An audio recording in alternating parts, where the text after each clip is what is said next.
All right, and moving on, travelers waited in suspense to learn whether their flights have been cancelled amid the longest ever US shutdown.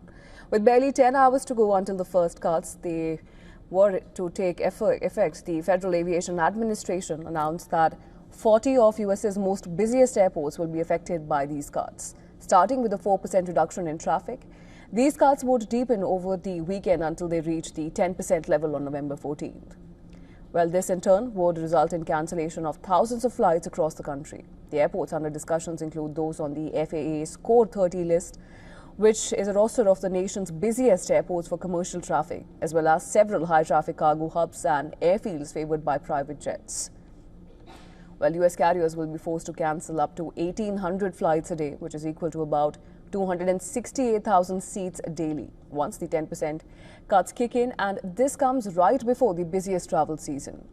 The AAA says that 5.3 million passengers flew domestically over Thanksgiving weekend 2023, and last year was forecast at 5.7 million. More than 60,000 air traffic controllers and TSA officers are currently working without pay, and absenteeism could snarl terminals. Now, allies of the Trump administration insist that the national airspace was on the brink of disaster, blaming Democrats for playing a potentially deadly game by refusing to back the GOP's pitch to fund the government without any preconditions.